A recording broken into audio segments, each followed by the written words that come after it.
What's going on, everybody? Welcome into the Blazers Uprise Postgame Show. The Blazers today win a must-win Game 4. They beat the Denver Nuggets by a final score of 115-95. Eric went to this game, so he will be on shortly, but it is just me for now. The Blazers get a phenomenal performance from Norman Powell, who pours in 29 points. He dominated the Denver Nuggets. This was a game in which Damian Lillard didn't really score the ball, but it didn't really matter. Everybody was involved. Yusuf Nurkic had a good game. CJ McCollum distributed the ball and also had a good game. This was a complete game from the Portland Trail Blazers. What's going on, everybody? Sorry for going live a little bit late. Just without Eric, tossing out the links and stuff, I had to cover that, and I figured, why rush, I'll give him a little bit of time. He should be back here shortly to discuss this one. What was your guys' thoughts about this game, chat? I thought this was a game in which Portland was A, the more talented team, B, the more desperate team.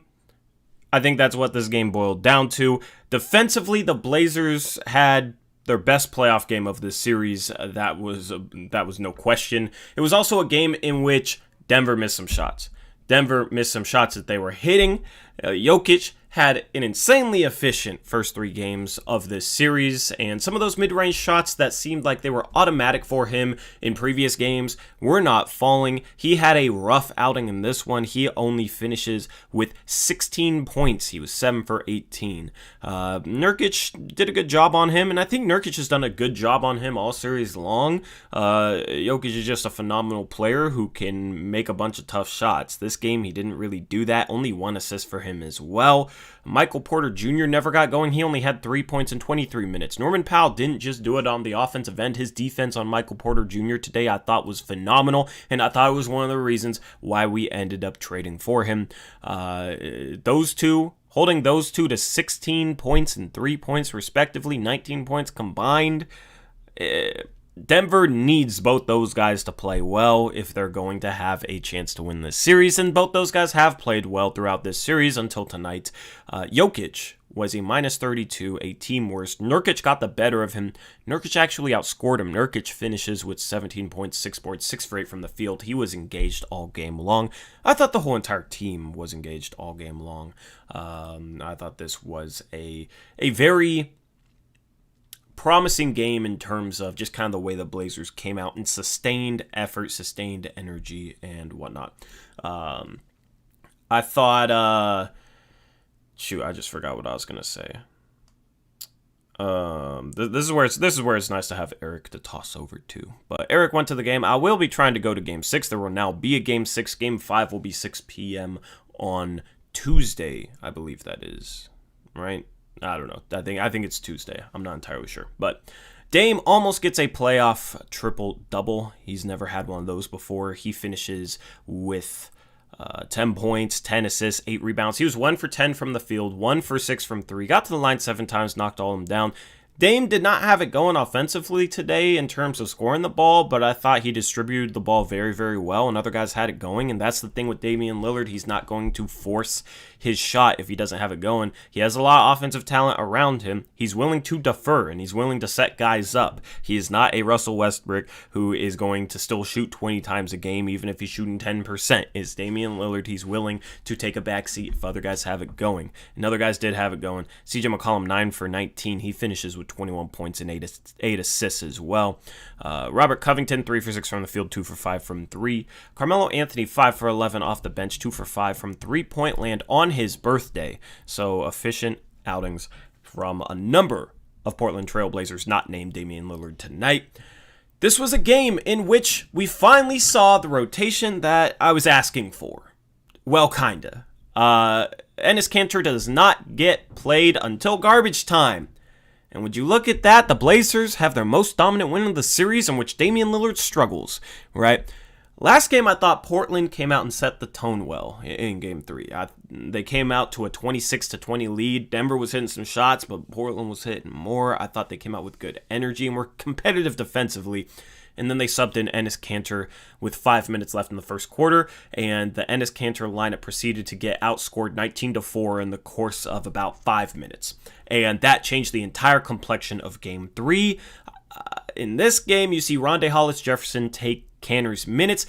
I said it's kind of the rotation I was asking for because I would be interested to give Derrick Jones Jr. a chance, maybe over a Rondae Hollis-Jefferson, but I'm not really complaining. Hollis-Jefferson brought the energy, brought the defense. The lineups didn't play well when he was in the game. He was a -5, but it was better than the -15 in 5 minutes that we saw from Enes Kanter. They have a small bench unit. Okay, Rondae Hollis-Jefferson can guard a Paul Millsap or a JaMychal Green completely fine. So can a Derrick Jones Jr. And you also got Rocco there to guard the other one. You also got Carmelo there. So with them going small with the bench unit, it made perfect sense to match Nurkic's minutes to Jokic's and then go small to match up with their bench to maintain energy and to not have to play Carmelo next to Kanter. Obviously, that's been a big issue of mine all season long and a big issue of many Blazer fans. Instead, you get two good defenders next to Carmelo with Rondae and Rocco, and I thought that lineup looked a lot better. It didn't necessarily look good, but it looked a lot better, and our starters dominated theirs. And our starters outplayed theirs last game. Our starting lineup is much better than theirs.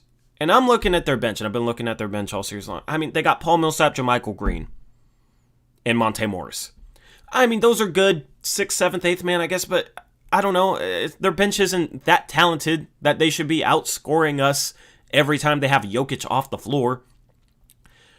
So I think we needed to match up better with their bench unit. That was one of my big complaints in last game's postgame show. I said I was going to have a rant for you guys on a Twitter video if we subbed in Enes Kanter into this game, and thank goodness we did not. Thank goodness we did not sub Kanter into this game. So, you got, just for anybody who's interested, Damian Lillard, despite his struggles, finished a +33 in 31 minutes. Nurkic right behind him as a +32.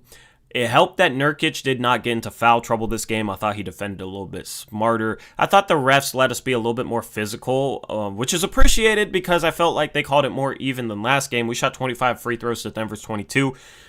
We got called for 21 fouls. Denver got called for 18.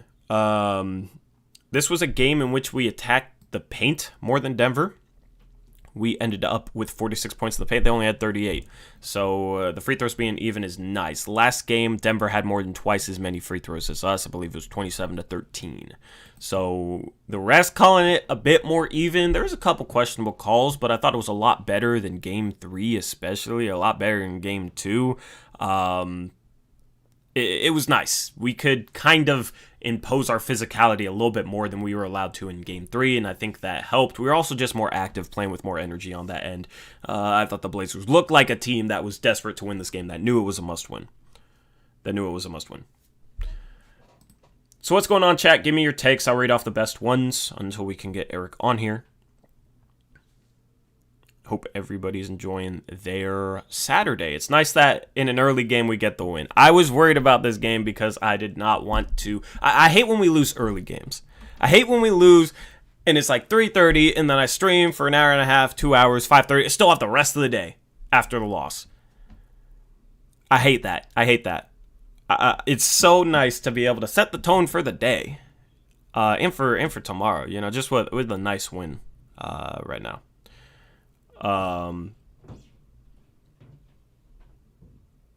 CJ the Goat says Nurkic is calling out Perkins. Kendrick Perkins, after last game, tweeted out that Nurkic is one of the worst defensive bigs in the league. Yeah, that's obviously not the case.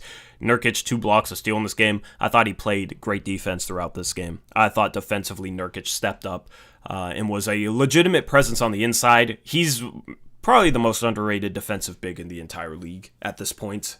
You got guys like Kendrick Perkins saying he's one of the worst. That's just ridiculous. Nurkic stepped up. Hopefully Perkins was watching this game. Hopefully some people that think that Yusuf Nurkic is not a good defensive big, we're watching this game. because Nurkic really put together a good defense performance in this one. Helped that Jokic missed some contested jumpers, but that's the best thing you can do. The dude shoots it like a catapult. All right, you're not going to block his jumper. The best you can do is get a hand in his face and hope he misses most of the time. And the problem is he wasn't really missing the first 3 games of the series. He was missing this game. Hopefully that continues, but I think they're going to knock down some of their shots that they missed in this game. In Game 5, I think Portland might have to do an even better job defensively in Game 5. I don't think this was necessarily the best defensive performance you could ask for. I mean, if Terry Stotts is their head coach, he's coming out and saying, we just missed shots, we couldn't buy a bucket. They end up shooting 34% from the field and 29.5% from 3. So just a terrible shooting night for Denver. But they also don't really have a ton of talent, in my opinion, outside of Jokic and Michael Porter Jr. Outside of those 2 guys, offensively, it's kind of rough for them. Aaron Gordon goes 0 for 2 from 3, 2 for 7 from the field. He's not an efficient scorer. Neither is Campazzo. He's 2 for 7. The Blazers kind of got away with letting him shoot some wide open threes in this game. He missed some wide open threes in this game. But you kind of play the percentages. He's a 35% 3-point shooter. You kind of live with that. Austin Rivers was 2 for 3 from 3, but didn't have the huge performance that he had in Game 3. I thought the Blazers did a better job running him off the 3-point line, and he's not much of a slasher, so if you can get out to his 3-point shot and can test it heavily or run him off the 3-point line, normally you'll have better luck than giving him the types of shots that he got in Game 3. Paul Millsap struggled from 3 this year, and he was 0 for 3 in this game. JaMychal Green was 1 for 4. Marcus Howard, a 2-way contract guy. He was a legitimate scorer at Marquette. For any of those of you who pay attention to college basketball, you probably knew who he was last year in college. He was 3 for 10 from 3, but he's a guy that can definitely shoot the ball. Monte Morris, 2 for 4. We did a better job getting out on their shots. They also missed some shots that I would expect them to make a higher percentage of. I think it was a combination of both those things. So credit to the Blazers, and also know that there's still some possessions that can be cleaned up. But the intensity and the effort on that end was what we needed today, and that's the most controllable thing. You can control the effort in which you come out with, and I thought the Blazers came out with their best defensive effort of this game. Eric Brandt says, Michael Porter Jr. only getting 3 shots. Norman Powell chased that man around, stayed attached to him. Michael Porter Jr. could not breathe with Norman Powell guarding him. Norman Powell defensively, he had kind of had some rough games earlier this series. I thought he stepped up defensively tonight as well. He really stepped up on both ends of the court. And I said after the Game 1 win, Norman Powell struggled in that game, I believe it was 3 for 11. I said he's going to have a game where he goes off in this series and probably helps us win a game. And is like the leader in a win. And that's what tonight was. I say tonight. That's what today was. It's still 4 p.m. That's what today was. Norman Powell stepping up, 29 points for him. Just phenomenal to see him going. Cool that the crowd chanting his name. We need to bring that guy back. We need to make him feel loved. So I like that.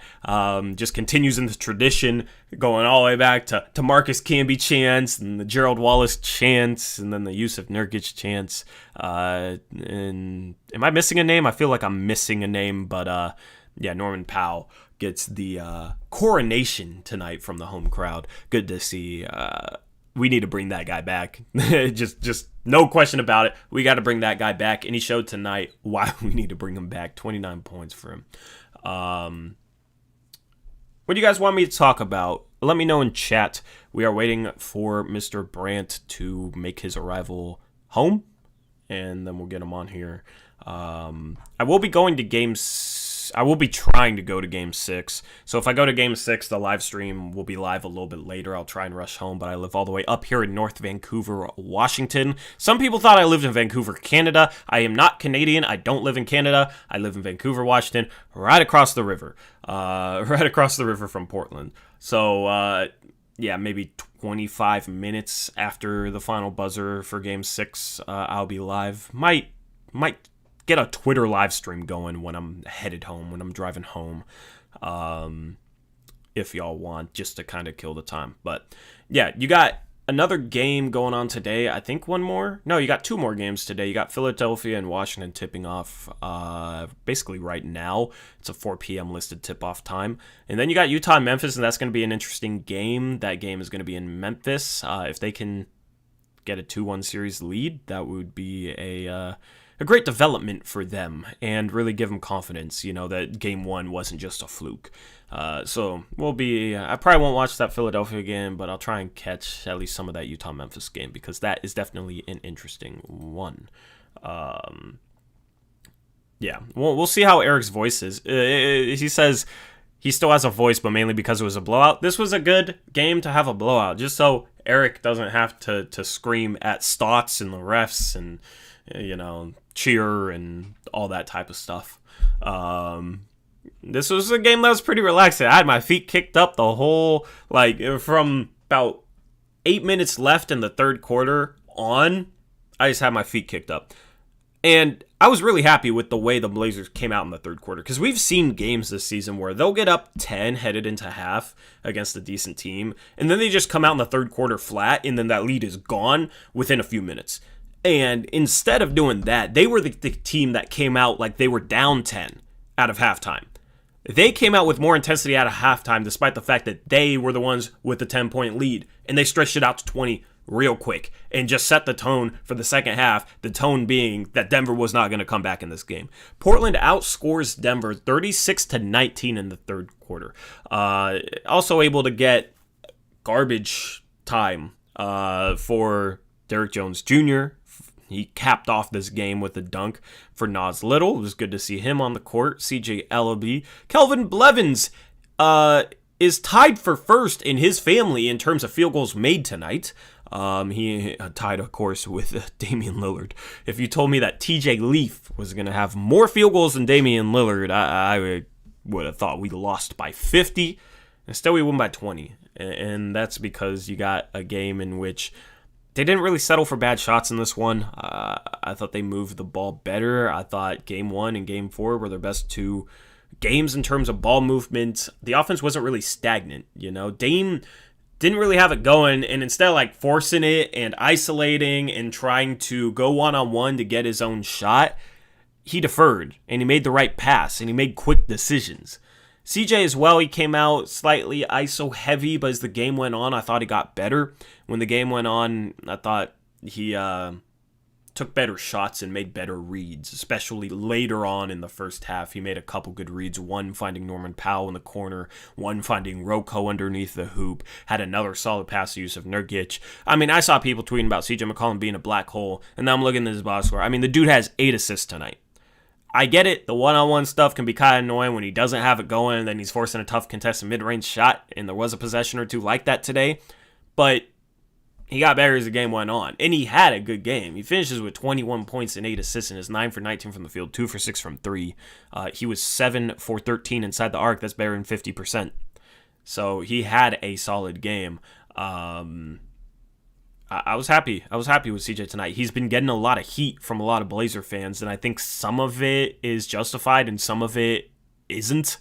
You got people debating, Tim Hardaway Jr. You got some Blazer fans out there trying to say Tim Hardaway Jr. is better simply because of the first 2 games THJ had compared to the past couple games that CJ had. CJ is still a guy that destroyed this Denver Nuggets team in Game 7 to take us to the Western Conference Finals, man. I get frustrated with some of his decision-making, but I thought the decisions he made tonight were good, were legitimate. Yeah. Eric, do you have an ETA? Because I know you're in chat. If you have an ETA, let me know. Or just call me when you're ready. I'll make sure to have the desktop audio off. I know people like to hear that Skype ringtone, but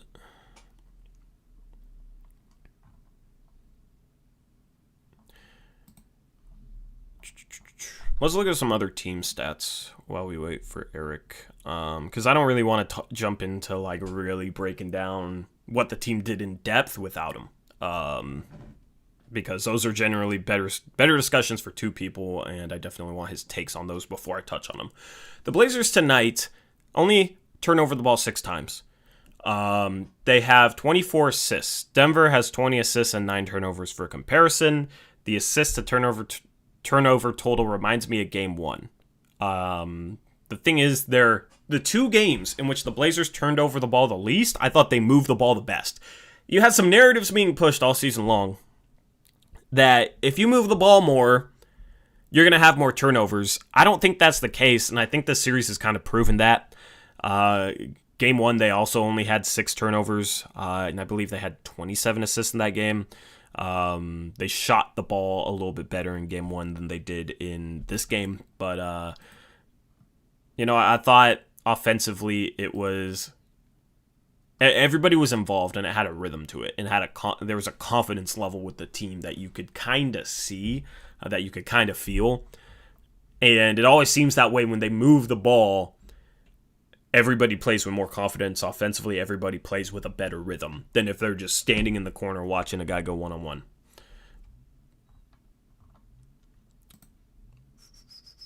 Eric said he'll be back in less than 5 minutes. Zach says, I unironically love the Skype ringtone. Play it, Tori.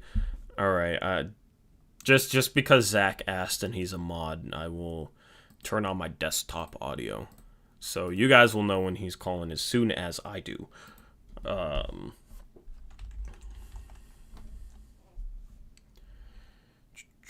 me make sure Skype's open. Where do Blazers stream post-game interviews? Their website, NBCSportsNorthwest.com.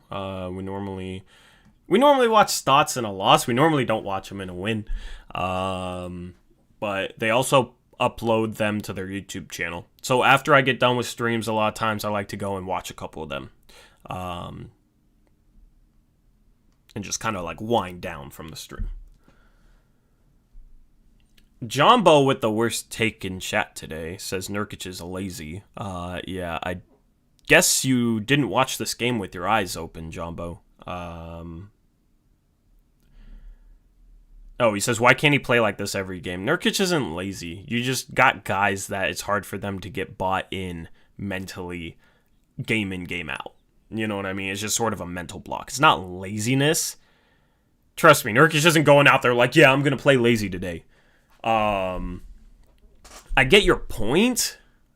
Like, he played hard today. He played hard. But I think he gets frustrated with some of the things we do as a team.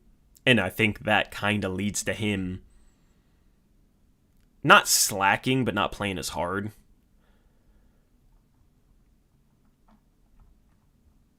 Like, I don't know, man. I know what it's like to be an athlete. So people sitting here saying he's mentally weak and whatnot. I mean, it's easier. I don't know, man.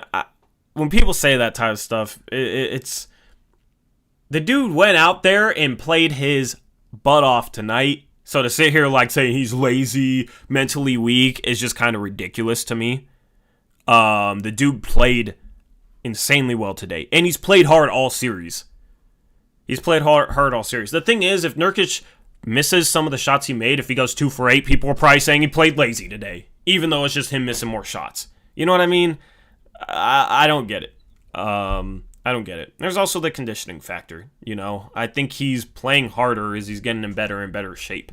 I feel like he's probably not even like 100% in game shape compared to how he was right before he ended up with that injury in 2019. And that's the thing. Like, he was playing great basketball before then. He looked like he was in great shape. And now he looks like he's in pretty decent shape right now, but I still think conditioning, like, he hasn't played 30-plus minutes a whole lot this season. So that's the thing you have to remember. Didn't play 30-plus minutes tonight, but that was because he didn't have to come back in the fourth. So it was a good thing. He played 27 minutes in the first 3 quarters. That means he was on pace for about 36 minutes. And I thought he played with energy during the entirety of that 27 minutes, which was good. But that's the thing. If you're not 100% in game shape, you're not going to play 100%. You're not going to be able to play with 100% energy if you're not 100% in game shape. You're not going to be able to do that for 36 minutes. So people need to chill on him and CJ. Both those guys played great today, and that's the thing. It seems like every time the fan base freaks out about CJ, freaks out about Nurkic, they then come back with a good game. Yeah, so I don't know. Those guys are those guys are two of the top 4 players on this team. Right now, obviously, Norman Powell was the best player on the floor tonight, but that's the thing. It can be any one of those guys.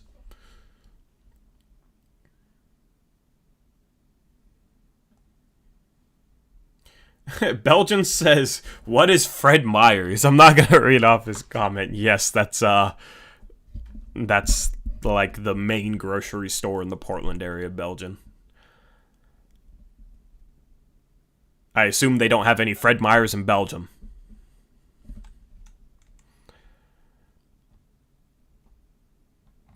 But yeah, Eric said 5 minutes about 5 minutes ago. Still waiting on that Skype ringtone. Still waiting on my mans.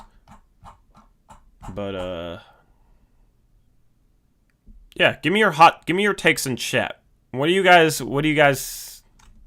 give me your takes in chat, cuz last time I asked you guys didn't give me enough. I want to see them. I'm going to read them. I'm going to just kill time, install until we get Eric. And then I want Eric's takes on the game. Especially the atmosphere too.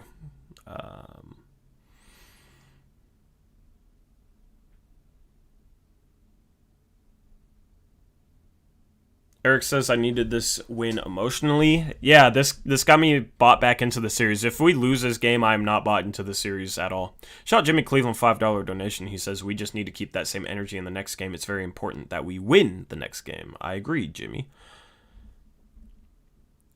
What's funny is normally when we have Eric on, we have so much to talk about that we wait on talking about donos. But today we don't have Eric on, and that's the first one. Good to know they work. Cause yeah, I just need stuff to read off right now. Because I'm saving the good stuff from when Eric can join. The in-depth stuff.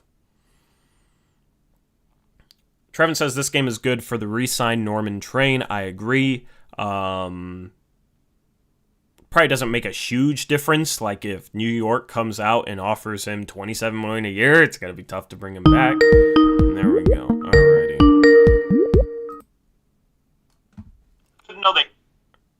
Alright. Well, you're already on. What's up? They wanted to hear the Skype ringtone, so what's going on, Eric? Can you hear me? Hello? Can you hear me? I guess Eric can't hear me. That's not good. Is my microphone muted? Well, let's sort this out. Just give us a second, chat.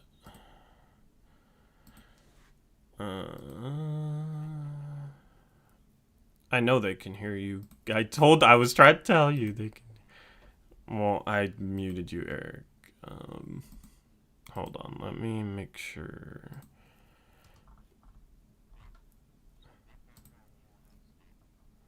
I know.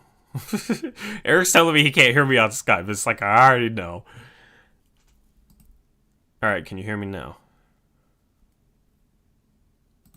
Eric? Hello? Can you hear me now? Okay. Alrighty, cool. I just had to fix the input there. Now let me get you on the screen here.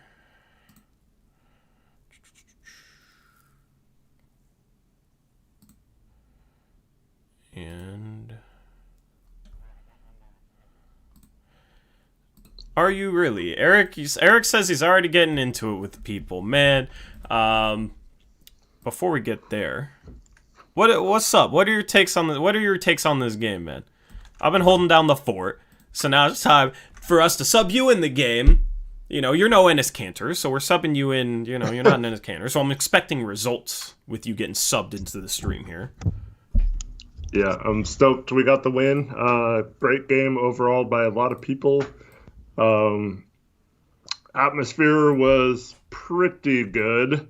Yeah, I mean, most of the people were cheering. I loved that we got the Norman Powell thing going because I think it's really important to show him some love in the limited opportunities we have this year since he hasn't gotten to experience a full Moda Center crowd.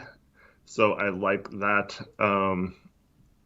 We got to do that for him.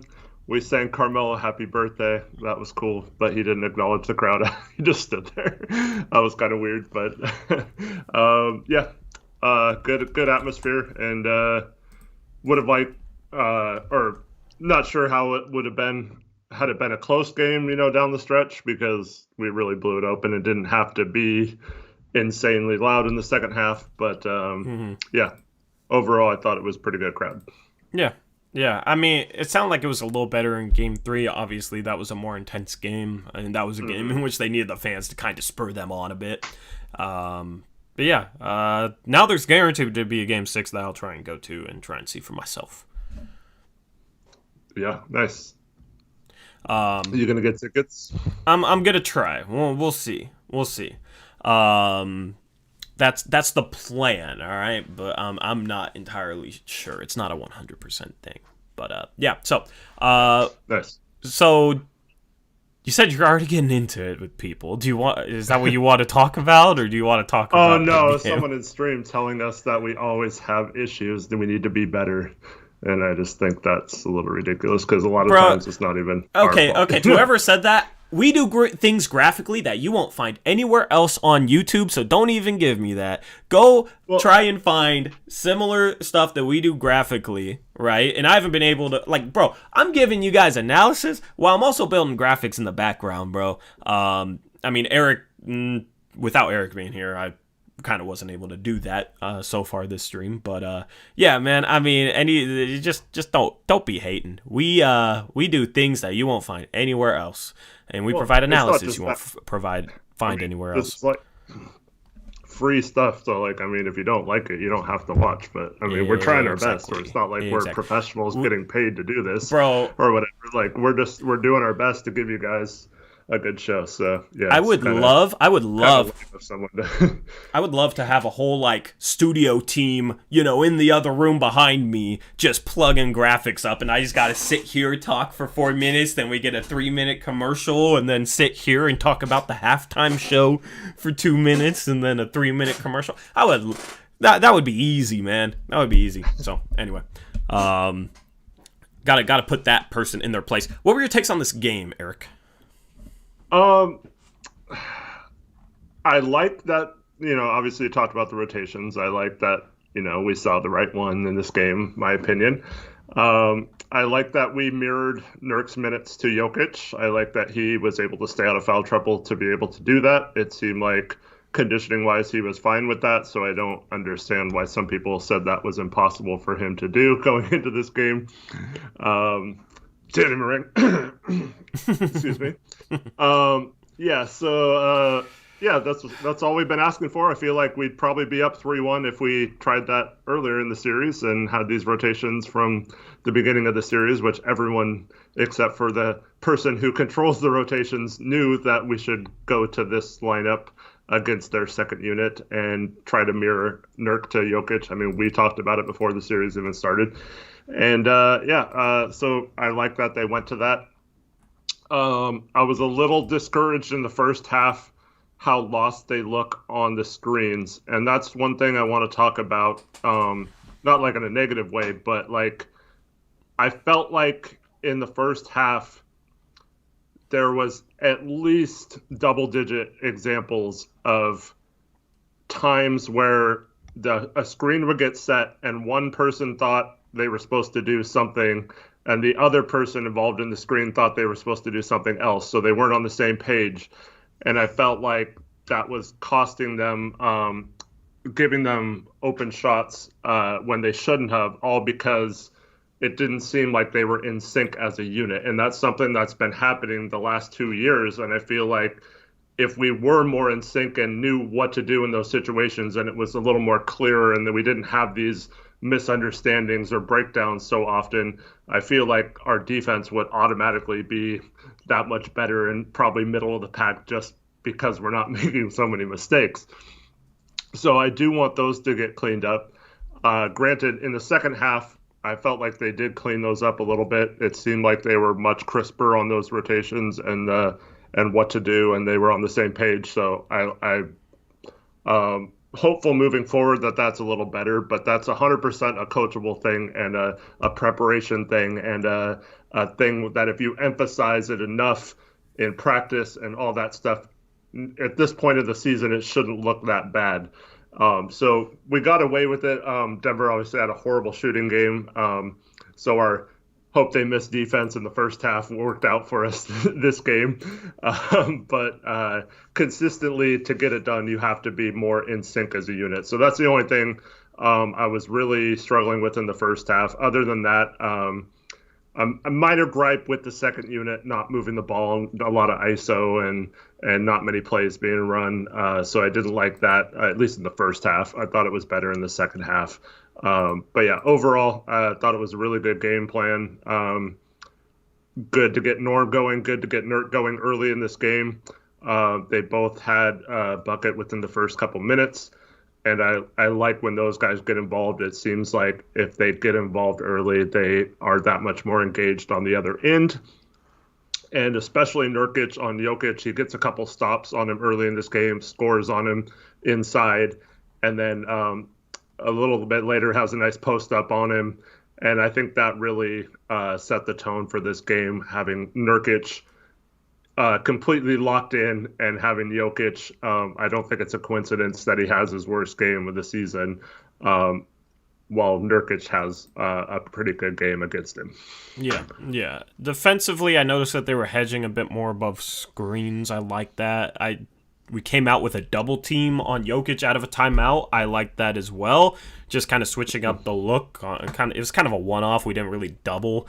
We didn't really double throughout the game, but out of that timeout, we did forced, I think, a shot clock violation. There was a couple of them that we forced in this game, which shows that we were really defending well for at least stretches of this game. I thought the defense overall was good in this game. Yeah. I think it was a situation where Denver wasn't really capitalizing when we did have breakdowns and when we did give them open shots because they did not shoot the ball well. They had some decent shooters missing some pretty open shots.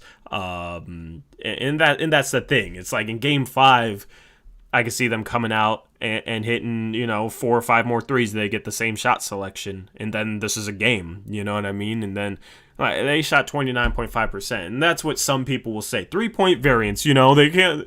The last game should be no complaints because they just shot 50% from 3, and that's just they just shot the ball really, really well. But it's like you got to look at, okay, where are they getting open shots and why are they getting open shots? Because if they get a good shooter an open 3, you have failed as a defense.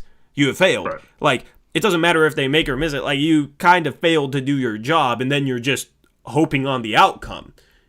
Good teams, great teams, don't just hope on a good outcome defensively where they just make shot or miss shots. Right. And they made shots, well, nothing we can do. Oh, they missed shots tonight. Oh, well, we played good defense tonight. It wasn't that they missed shots, right? That's kind of how it goes. But it's like the best teams give up like the least amount of open threes. They do the best job of contesting threes. So that's the thing. I thought we contested more threes tonight, so I thought the defense was better, but I also thought they missed some open shots they made last game, so it was a combination of both those things. If we're able to maintain this defense, I have a lot of hope going into Game 5, but I don't think they're going to shoot this poorly on the open shots they did get in Game 5. Yeah, and I think it was you that made this kind of joke earlier, but I think it's true.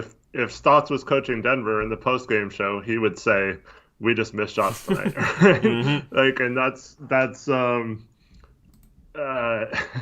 I mean, both a knock on like us not adjusting, which I do want to talk about that later because Stott said something that I heard in his pregame interview that just drives me bananas and is the reason why I think we have all these problems. But it's just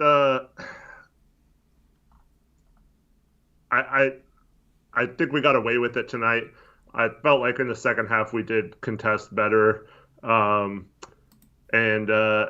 think it's all about just how quickly the guards get through those picks. Because if they get through those picks quickly, even if they go under, if they get through them quickly, I think it's enough to where they don't have a lot of like quick release shooters. So I think it's as long as they're going through as fast as possible, I don't think it matters necessarily how they go through them, just as long as they get through them and not switch those and have, Rocco or Nurk end up on their guards and then have to like try to have Dame guarding Jokic in the post or whatever, which didn't happen a lot tonight. So to their credit, they didn't switch a lot. It's just they weren't getting through quick enough in the first half. But I thought in the second half, they did a much better job of not switching those and until they got the lineup. When you have the lineup in with our second unit, sure, switch every pick. That's perfect. Like, that's why you have those guys in the lineup and not have Cantor in there, so you can switch all those picks. But yeah, so I thought as the game progressed, they got much better at it, and hopefully that'll lead to doing that more frequently in the rest of the series. Yep. I mean, I just thought it wasn't a situation where we kind of let them go at us. We kind of went at them defensively. Right. And there's no one schematic thing I can point to that. It was just more kind of the attitude that I felt like this team had in this game defensively. And that's the attitude that we need to have. I'm tired of being the conservative defense that just waits until the opposing offense takes it to them and then they try and react. We got into them. We pressured the ball. We fought through screens better in the second half, and we're much more on the same page. So maybe that was a good halftime thing that Stotts did for once. I mean, I don't know. But it was definitely better in the second half. And then, I mean, just the attitude coming out of the third quarter, Eric. I mean, how many times have we seen us up 10 at halftime and the lead just evaporates in the third? Instead, we played like we were down 10, and I love it. Yeah, and this goes back to the whole game 2 lack of aggression versus they came out and wanted it more type of attitude. Mm-hmm. And so when Tori and I talk about all this stuff throughout the year, the conservative defense and the dropping the big and not pressuring the ball much and not forcing turnovers, that kind of stuff leads to lack of aggression because when the other team's like pressuring you and trying to attack you and you're just like waiting for them to do it, that doesn't lead to players getting engaged and being aggressive. But when you're like getting involved and Nurk is in people's faces guarding Jokic and he's taking it upon himself and they're getting through picks and staying in front of the guys and getting block shots and all that kind of stuff on one end. And then on the other end, like the idea of, we can't pass the ball because we don't want to turn it over, that leads to another reason why we have lack of aggression, because that's just, you're just like playing not to lose. You're playing not to do something bad. And that leads to playing passively. And I don't agree with that play style. I thought tonight we did a much better job of attacking. We saw a couple times where we like pushed the ball up the floor or threw it ahead to Norm and he got an easy bucket or a foul because we were pushing the tempo and dictating the pace of the game. And I wish we would do that more often. I feel like we're a very tough team to beat if we would bring the action to them like we saw tonight, and it shows with the score. I mean, we completely dominated them. Yep, 100%. You got somebody in chat wanting us to complain about Nurkic because we only complain about him when we lose. The dude was 6 for 8 from the field, 17 points, locked up Jokic, 2 blocks, 6 boards in only 27 minutes. Yeah, the dude was phenomenal tonight. I don't know why in the world somebody's on us for not complaining about him right now. Just silly stuff at this point with some people with their hot takes in chat. But shout out to Iosu Estremera. Probably butchered your name. I say this every time. Or Josh. Josh? is that what we... No, he says some people call him Josh because they can't pronounce his name. Okay, shout out to Josh with the 5 euros. That's euros, right? Yeah. Yeah, because the E. Yeah, €5 donation says, love these adjustments. Hope it's not too late. No room whatsoever for Cantor in this series. Hope we don't regress to old crap in next games. Well, Stotts after this game said that they're going to need Cantor in this series. So, I mean... Yeah, I heard that. Yeah, so I don't know. I'm still not confident that he really knows what to do. I mean, tonight I thought it was pretty obvious. I mean, we had our most dominant win when we literally did all the things that I've been saying that we need to do in this playoff series. I mean, come on. It's obvious at this point that Cantor is not the... Cantor in this series does not work. Does not work.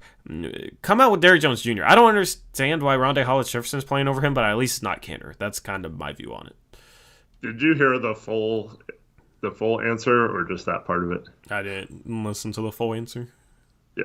So he said he was asked if it was like if he said anything to Cantor about not playing tonight, and this could have been coach speak. This is the time where maybe it was a little bit of coach speak, but he said he told him to be ready because he wasn't sure going into the game that he was going to let the game dictate whether he played or not, and that so he told him to be ready that it might still be the same rotation.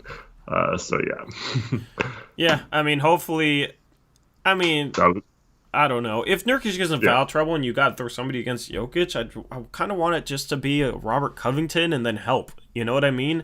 Like, help on Jokic and then try and rotate back out to shooters. And if Campazzo is like 5 for 8 from 3, then, I mean, cool. Like, if you're rotating back out properly, then you should be contesting some of those. He's not a quick trigger shooter. You know what I mean? So that's a guy you can help off of because he... Like, a lot of times he just seems like he doesn't even want to shoot the 3 ball. So that's the thing. It's like, even if Nurkic gets in foul trouble, you do not have to play Cantor in this series. Rocco against him is undersized, so he probably needs a little bit of help, but you can help off these guys, and then you just got to rotate back out to the 3-point arc.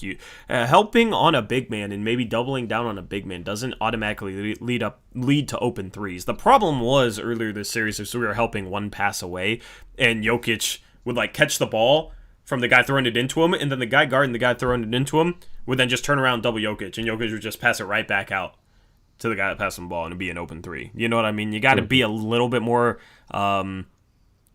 complex and sneaky and unpredictable with where you double from. You can't just double from the guy throwing the ball into the post.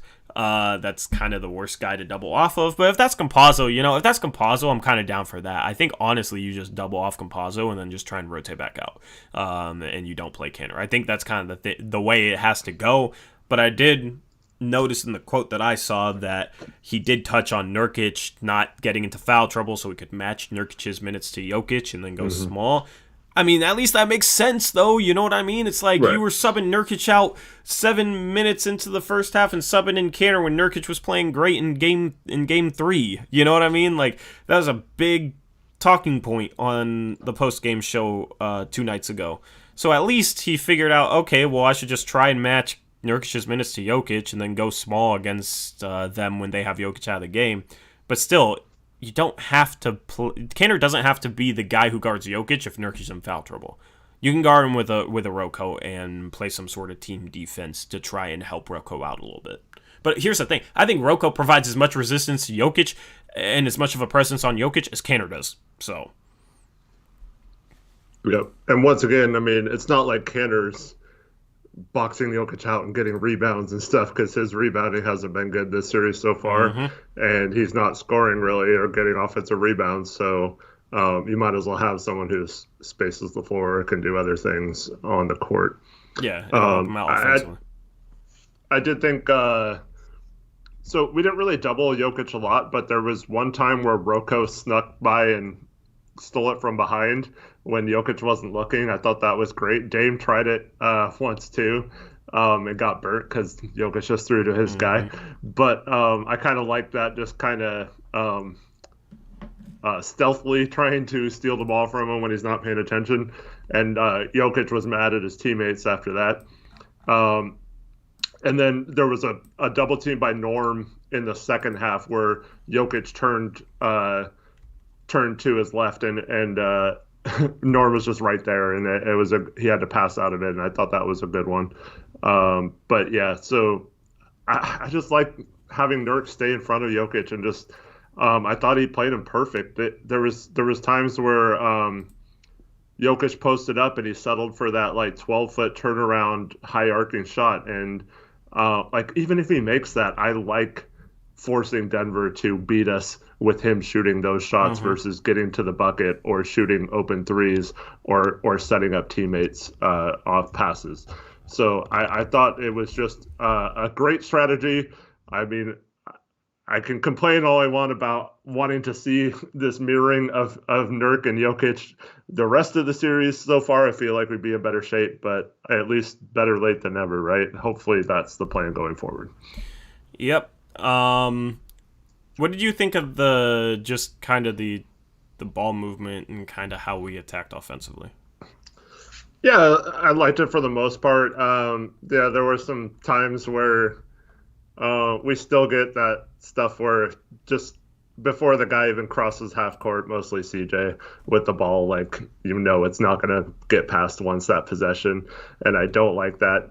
Even if you're doing the dribble handoffs, if you do it between like 3 or 4 guys, at least they all touch the ball once, and then you see like Norm having to ISO or something and shooting a jumper, then at least like, I don't know, everyone feels like they touch the ball in the thing. I just don't like the possessions where no one else touches the ball but one guy, short of Dame having to do it sometimes, shooting long threes because, you have to keep the defense honest and not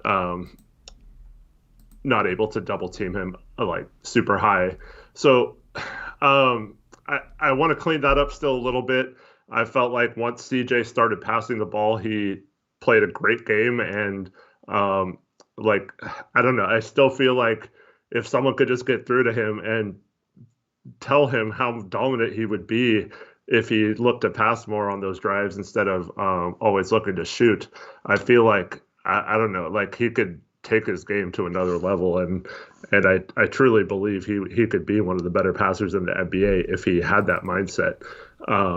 But other than that, maybe like when Norm scores a couple times, and if he's got Michael Porter Jr. on him, I am almost in favor of just giving him the ball and letting him drive on him because he can get by him all the time. So I'd like to see, especially after he makes his first couple, just going right back to him. But yeah, I mean, other than that, I thought the ball movement was pretty good. Yep. Alrighty.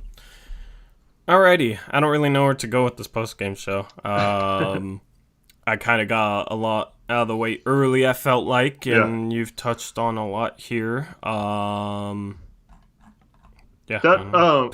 ones where one of our guards drives, like from one side of the court, and then we have a corner shooter on the other side.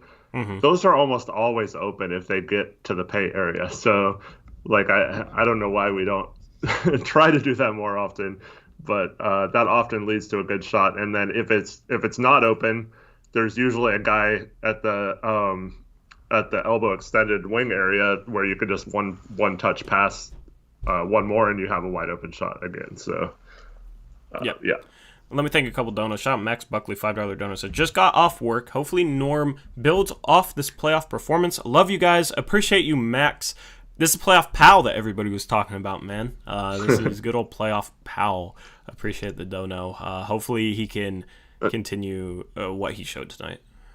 Yeah, today. Nice to see him going. And that's one other thing that was cool about this game. I know you've touched upon it, but like everyone's like, oh, Dame doesn't have any talent around him. What's he supposed to do? It's Dame versus the world, right? You and I think this team is much more talented than people will lead you to believe. And we have guys like CJ, like Norm, like Nurk, who are capable of these type of performances. Even like a Melo is capable of putting up 20 in a playoff game. So like we have players that can pick it up when Dame's struggling to score. And this game was a perfect example. I mean, there's not a single person, if you would have said Dame was 1 for 10 and had 10 points in this game, that we'd even win the game, let alone blow them out. So shout out to all those guys for stepping up tonight. And, Dame only took 10 shots, so I like that he was fine with getting other people involved and didn't really try to ball hog too much. I mean, he did take a lot of threes maybe in that third quarter that he probably wouldn't have taken if he, I wouldn't say care about his scoring or lack thereof. But like you could definitely tell he was trying to get a couple more baskets before he came out if he didn't play the fourth quarter, which is, I guess, natural. But overall, I think he, for the most part, was fine letting those guys succeed, and that's a good quality of a star to have is when you don't always have to have or be the best player in a game and you're still easily get a victory. Yep, I agree. Shout out to Bonnie for a $20 dono. She says, happy birthday tomorrow, Tori. Glad the Blazers gave you the win today. with some birthday emojis. Appreciate it, Bonnie. Appreciate the dono. Yeah, tomorrow I'll be able to relax after this win, so that is nice. I appreciate it. Yeah. If only the stream was late tonight, then we could have gone till midnight and then sang you happy birthday. Yeah, all you guys collectively, and you'd only hear Eric. That would be, would have to, like, load up the Discord voice chat for that. But happy birthday tomorrow. Yeah, appreciate it.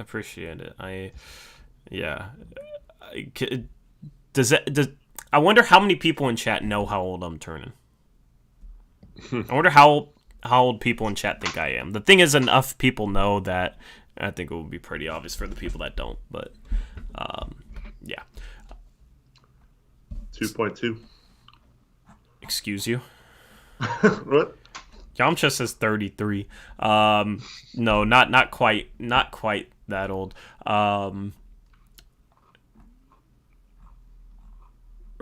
Californian Russian, you are trolling. You said Norman isn't going to score more than 2 points next game, bro. You're trolling. It's a terrible troll job. Even in his bad games, he scored more. It's a terrible, terrible troll job. Man, see, I need to go clean-shaven more because then they would guess a little bit younger, Eric.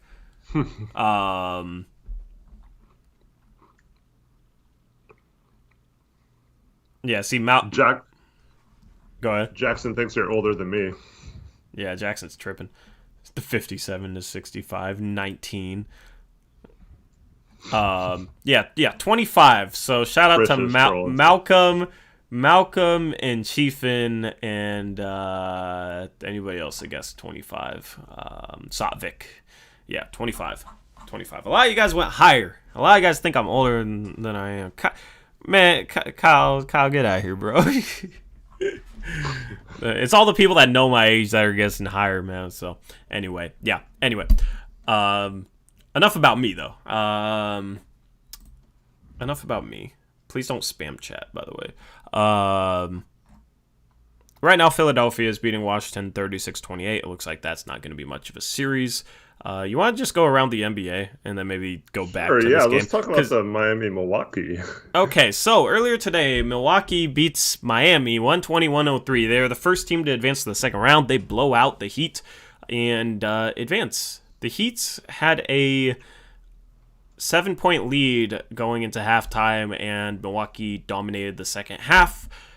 For everybody that was hoping for Milwaukee to lose in the first round against the Heat for the second year in a row, last year was the second round that they lost to the Heat. It's not happening. Milwaukee dominated them, and a very impressive performance from them. A lot of Blazer fans wanted Milwaukee to struggle because they have interest in Giannis as well as Chris Middleton as potential Blazers targets. Chris Middleton being the more likely one, of course. And, yeah. They dominated the first round. Oh, I heard plenty of people talking about, oh, yes, Miami got swept. Now we can get Jimmy Butler. Bro, Miami's not blowing that up. Miami's not blowing it up. Like, just stop with the trade talk. Okay, I hate how... Okay, let me just go on a little mini rant, all right? You guys still get a rant today despite the blowout win, right?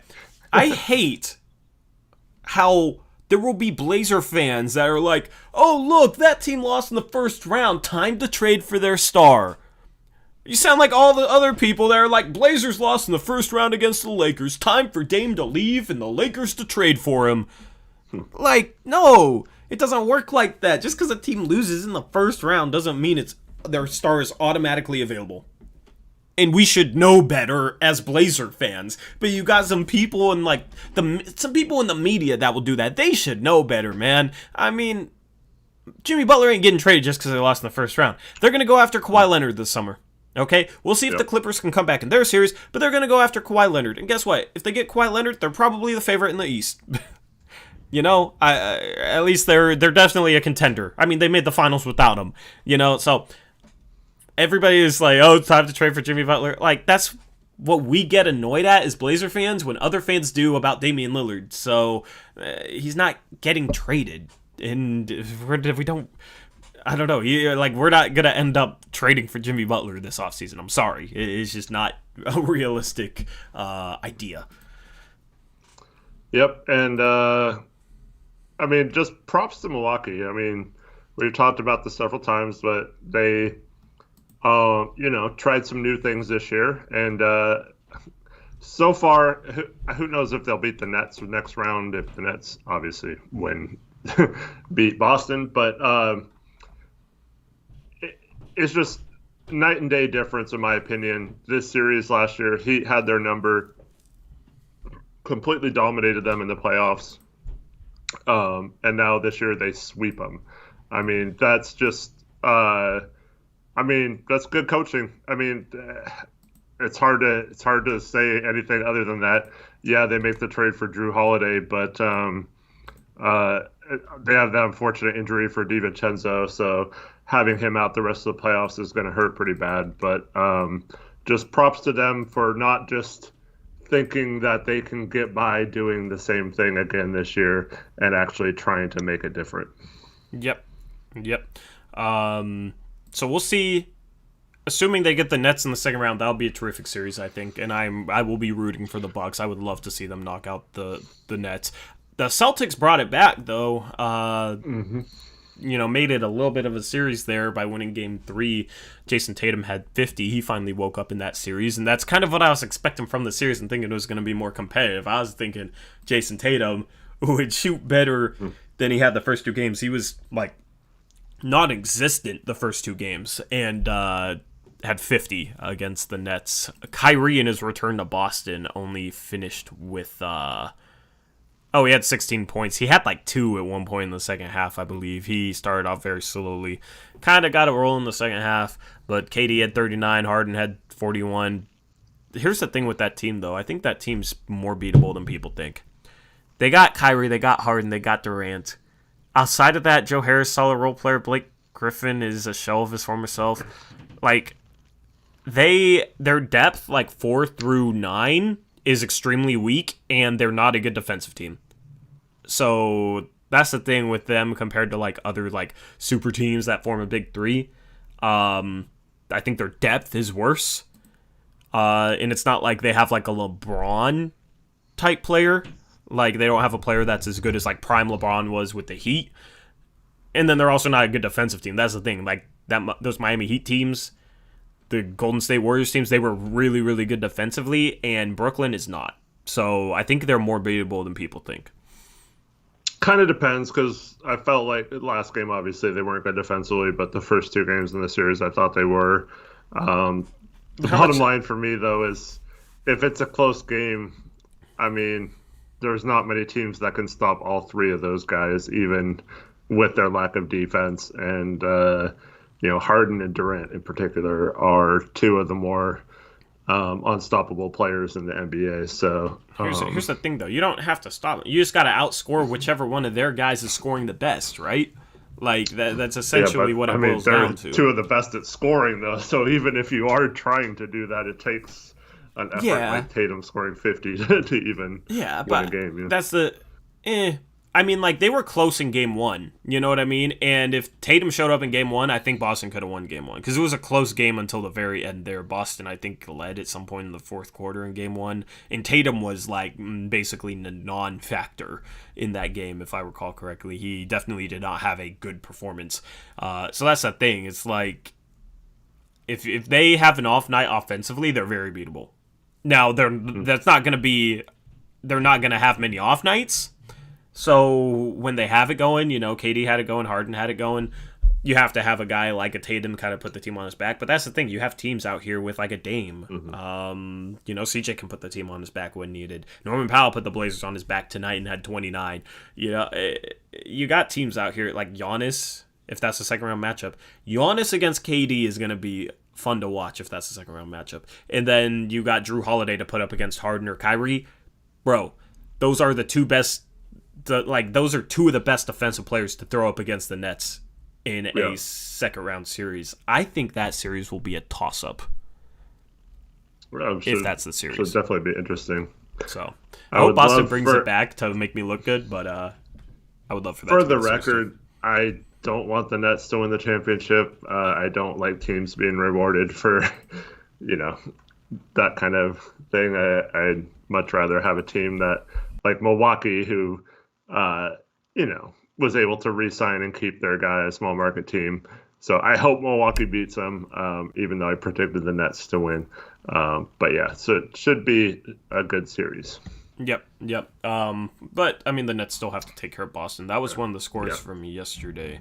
You also had the Hawks beating the Knicks. The Hawks are currently in control of the series. Julius Randle has struggled as the number one guy. New York needs to win Game 4, or they'll go down 3-1. Julius Randle yesterday. Eric, do you know what he shot?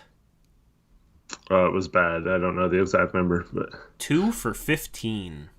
Yikes. And here's the thing. You have guys that can be the number one guy on a NBA team during the regular season and lead them to a playoff spot.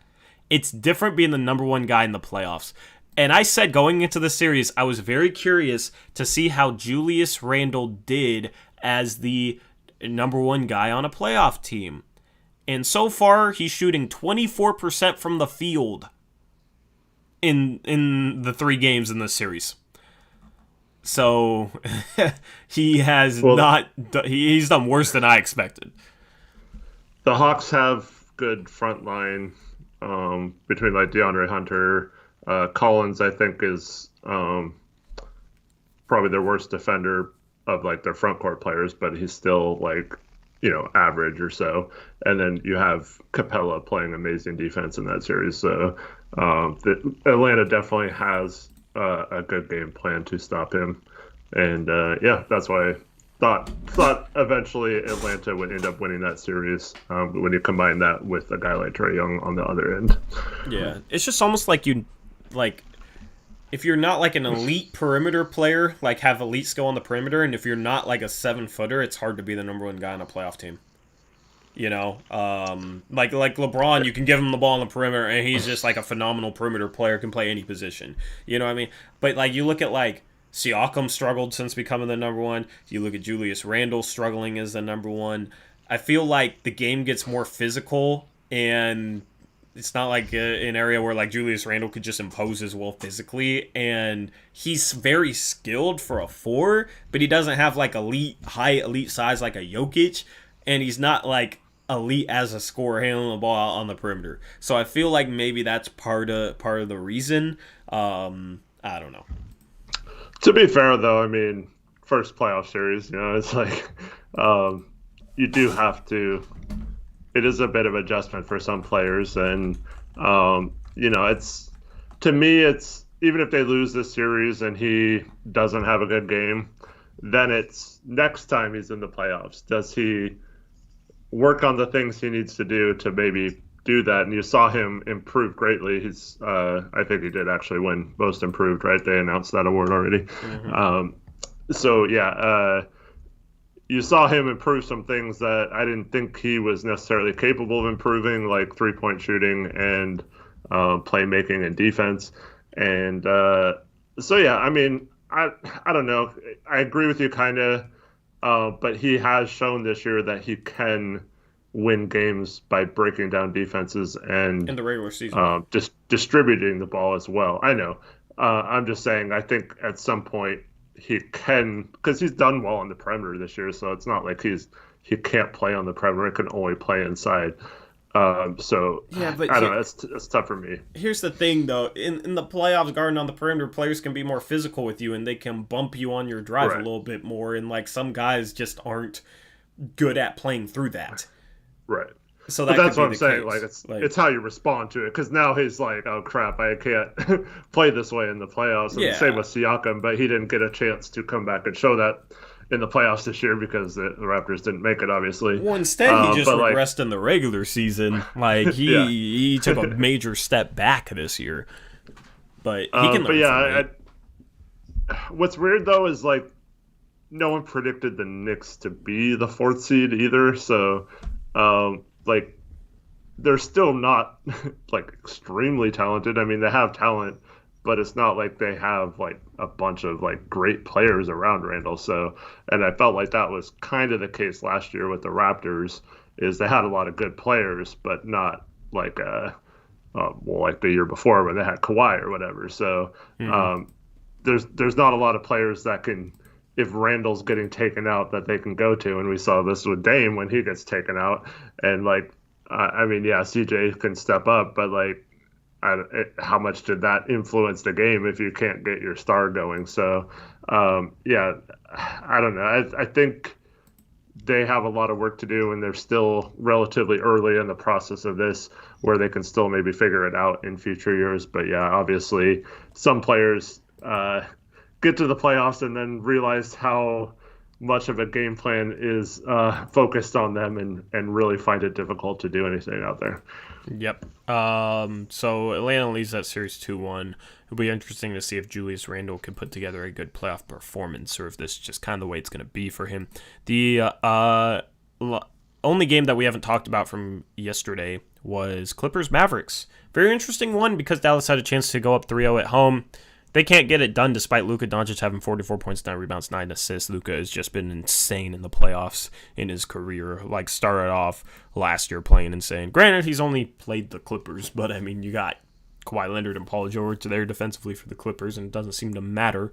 But the Clippers were able to shoot the ball well. They shoot 42% from 3, 58% from the field. They beat Dallas, despite Dallas shooting 20 for 39 from 3. Eric, Dallas shot 20 for 39 from 3. Clippers beat them by 10, you know? That 20 for 39. Denver was 20 for 38 against us. And we sold out to stop the paint. Mm-hmm. So, I don't know. It's not like you can't beat a team when they're shooting 50% from 3. The Clippers proved that. The Clippers just ended up shooting better from 3 than we did against Denver in Game 3. But they get the 118-108 win. That's a series. Dallas needs to win Game 4. Whoever wins Game 4 is going to win the series, in my opinion, at this point. If Dallas loses Game 4, the Clippers have home court advantage back after winning 2 on Dallas's court. And they have the momentum going into basically a best of 3. So I think if the Clippers win Game 4, they win the series. I think if Dallas wins Game 4, they're up 3-1. I don't think the Clippers come back from 3-1. They blow 3-1 leads. I don't think they come back from them. So I think whoever wins Game 4 wins that series. Yeah, I'd agree with that. The Mavericks let a golden opportunity slip away last night. I thought they played pretty good, but yeah, obviously, I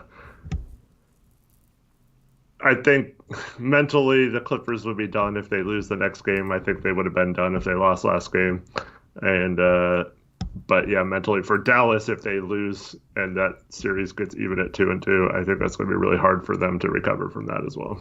Yep.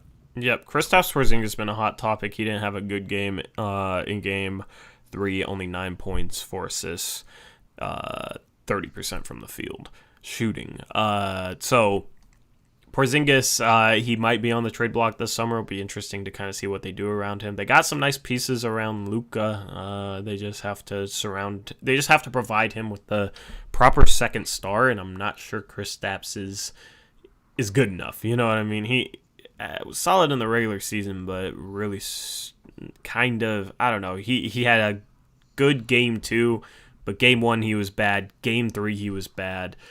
Been injury prone, so that might be a sneaky trade block guy this offseason to watch. And they're probably going to overpay Tim Hardaway Jr., but if they don't, I think this is like the last year they'd have cap space before having to pay Luka. So look for them to try and add a third piece. And then if you could somehow land a big player and then make Kristaps like your third best player, I think that would maybe work out. But yeah, I don't think long term having him be your second best player is ideal for that situation. Yeah, the problem is they don't have their 2021 or 2023 first round picks. They went to New York in the Porzingis trade, so it's not like they got picks to trade. They're gonna have to make a signing because I don't see how they're trading for a star or caliber player. They don't have enough assets. Dude, one player that would be perfect for them who's a free agent is Kawhi. Kawhi would be phenomenal. That would be such an ideal matchup with, Luka and Porzingis, not the greatest defenders, but you add a guy who's like that on the defensive end. And if they beat them, I could maybe see the Clippers, kind of imploding or not necessarily blowing it up because it's not their choice whether Kawhi stays or not. But that's a real tough situation for them. And then Kawhi could look to a situation like that where a team has cap space. So that'd be definitely an interesting move. I hope that doesn't happen because I don't want Dallas to be better than us. But I think Kawhi goes to the Knicks or the Heat. Honestly, if he leaves, I think the Heat are the front runners. I think the Knicks are the second team. Other than that, I think every other team's a dark horse. But I mean, he'd make a lot of sense in New York too, and I feel like he's like a Thibodeau type player. So, and then Julius Randle wouldn't have to be the number one. But shout Candleman for a $5 dono. Nurkic called out Kendrick Perkins in his post-game interview. Nurkic called Perkins a clown and said he'd be a mascot in the NBA or something. Nurk was basically calling out Perkins for saying that Nurkic was the worst, like him and Kanter were the worst defensive bigs in the league. Like, bro, you obviously don't watch this team enough if you think Nurkic and Kanter are similar defensively. My goodness. Nurkic is a good defensive big. Come on. He said he'd be a mascot in today's NBA. Yeah. Funny. So that's Nurk humor. Kendrick's so weird. He's trying so hard to become one of those hot take guys. Yep. And like sometimes he'll say stuff and it's like, oh, that sounds kind of smart. And then other times it's like, man, you're just saying that for clicks or to get attention, and it's kind of stupid. Yep. And as Kevin Reese showed, eye roll. Yeah, Perkins has like tweeted about Nurkic multiple times. Yeah, I'm starting to really not like Perkins. I thought he had some good takes, but it's starting to become obvious that he's just searching for attention. So, we don't need another Skip Bayless. Especially when it's a former NBA player, man. Like, you're supposed to be better than that, but of course, it's Kendrick Perkins. This is going to be JaVale McGee after he retires, watch. Yeah. Speaking of JaVale McGee, Nas tossed that man's... I can't say what I want to say, but Nas tossed that man, bro. That was fun. That was a phenomenal block. JaVale took a 3 too. Dude, I wanted him to make that 3. That was the first time I've wanted an opponent to make a 3 all season long. I was hoping he would make that 3. Ethan earlier asked if, and then someone else just asked if we had a chance of getting Kawhi. Yeah, probably not. I mean, if we somehow recover and win this series, then, challenge or win next round, I could maybe wanting to stay in the West Coast, maybe. It's just like a very, very, very long shot. If we lose the series, I guarantee you he wouldn't even think about coming here. So yes. It'd be a solid fit, but we don't have the cap space, so we'd have to do a sign and trade. And at that point, the Clippers would be kind of stuck giving us whatever or accepting whatever we got because it would be kind of out of their hands because Kawhi could just say, well, if you don't agree to a sign and trade, I'm just going to sign with the team with cap space then. So, but yeah, there's other teams, better situations for him than signing here, even though I'd love to have him as our starting small forward. It'd have to be in a sign and trade, we'd have to trade like CJ though, just because we'd have to be under the hard cap. So we'd have to like the ideal situation would be like trade CJ and Derrick Jones Jr. and try and re-sign Norm and maybe cut salary elsewhere, maybe not bring back Collins and whatnot, and kind of work things out like that. But Kawhi ain't coming here, man. I mean, we're Portland, Let's just hope we get Powell back. Yeah. So, from this game, is there anything left to touch on? Can I talk about real quick what I heard Stott say? Yes. What'd you hear Stott say?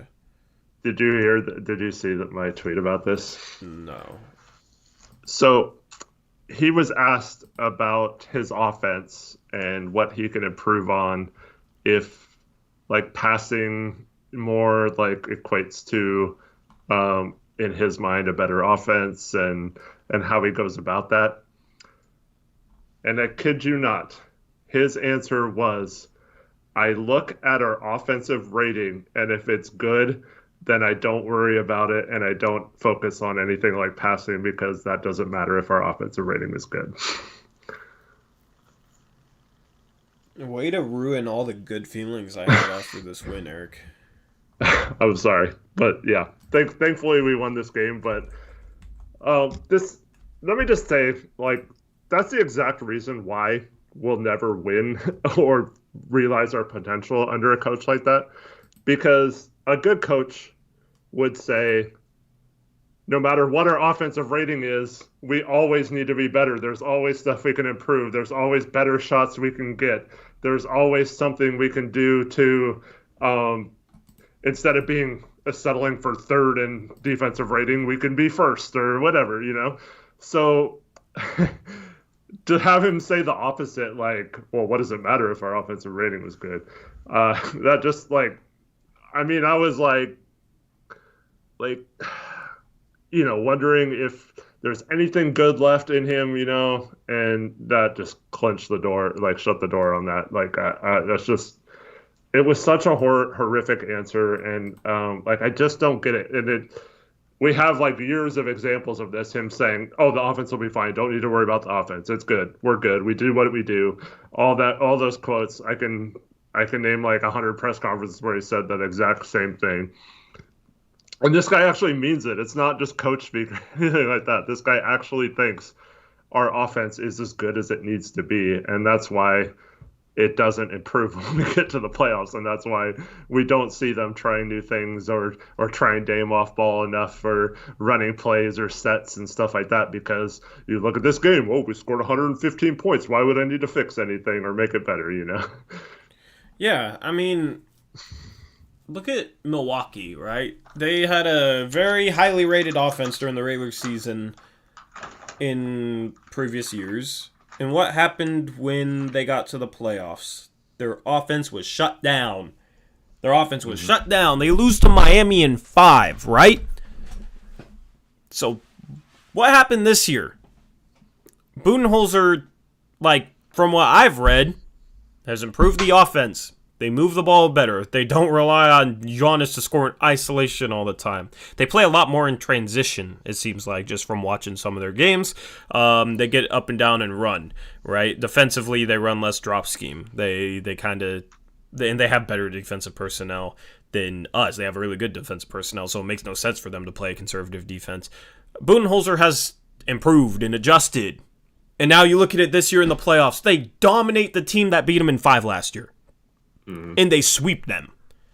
The funny thing is, analytically, weren't they one of the better offenses ever at some point? So the last couple of years. Mm-hmm. So if you want to just look at that and be like, oh, we're the number one offense, we don't need to do anything different. Like, we just need to fix something different.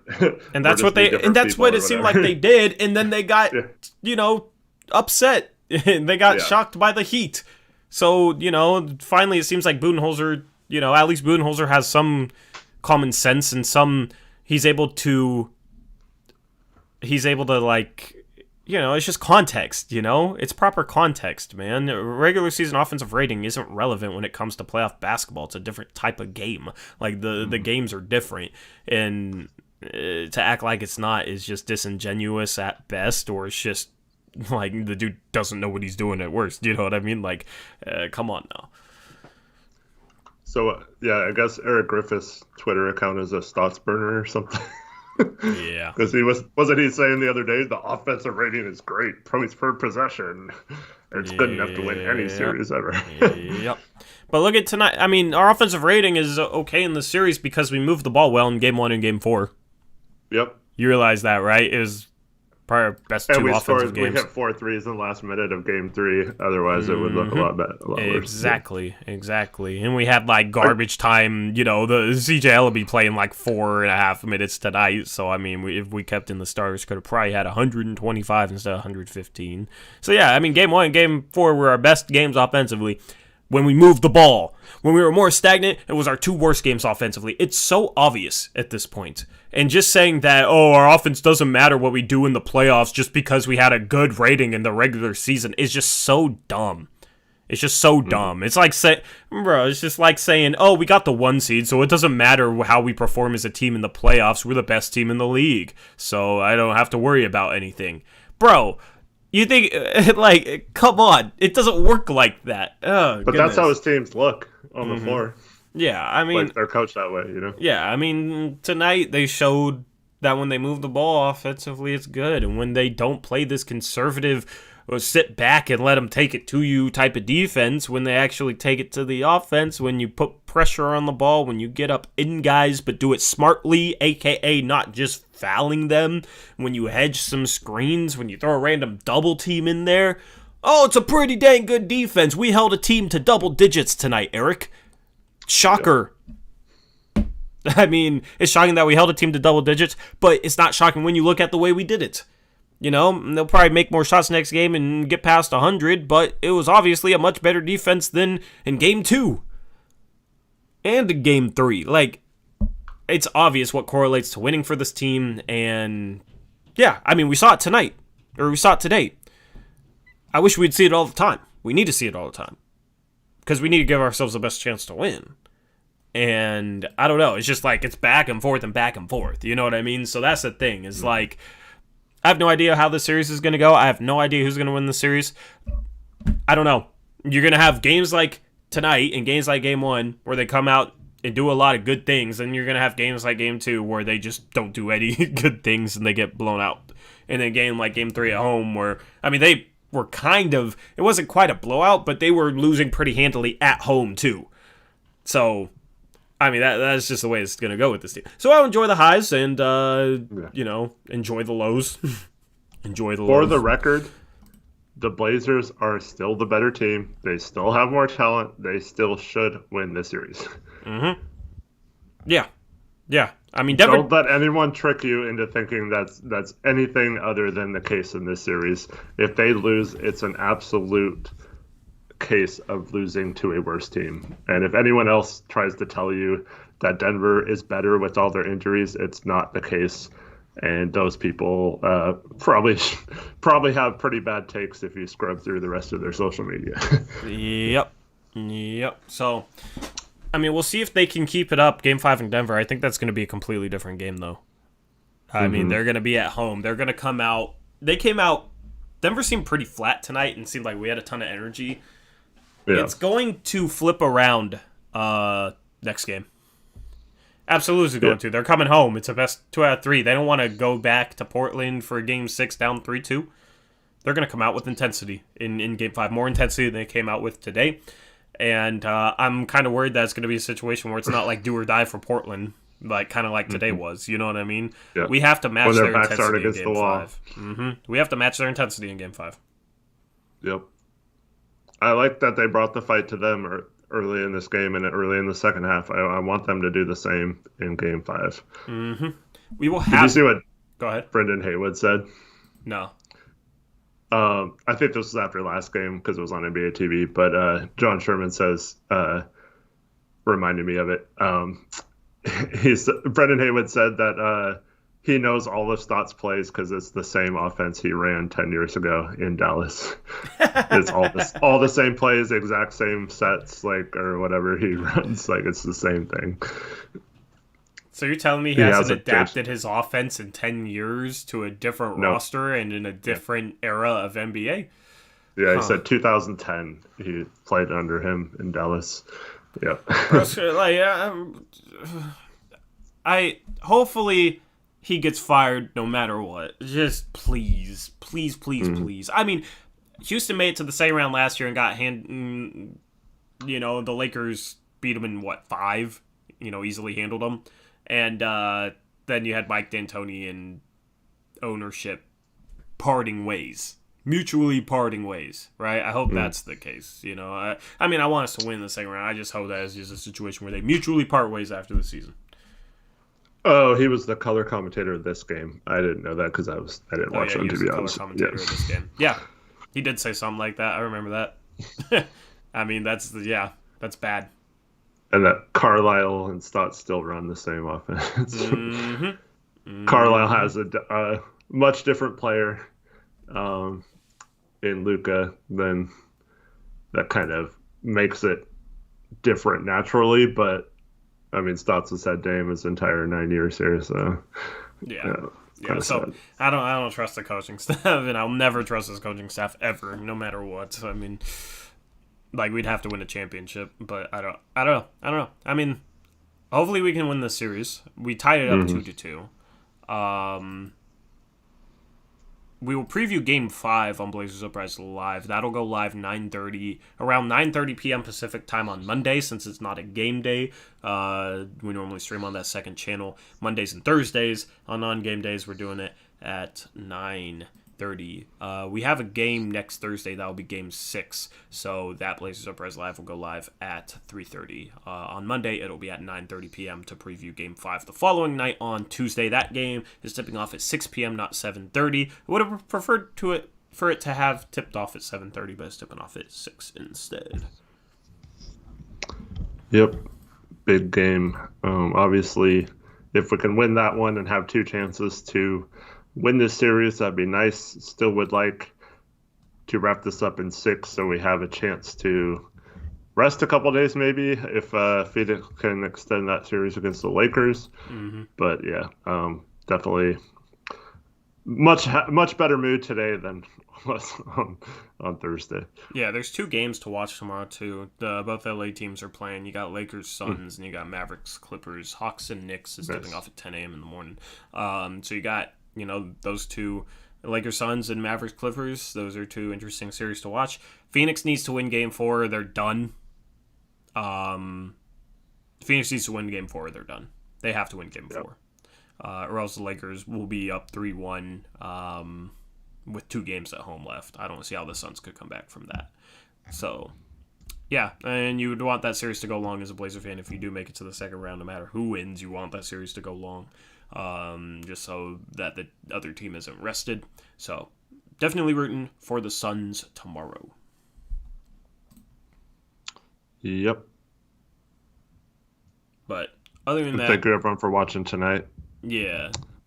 Other than that, yeah, you got Philadelphia up 14 at half against the Wizards. So this series is looking pretty close to done. Philadelphia takes care of this game, and they'll move up to a 3-0 series lead.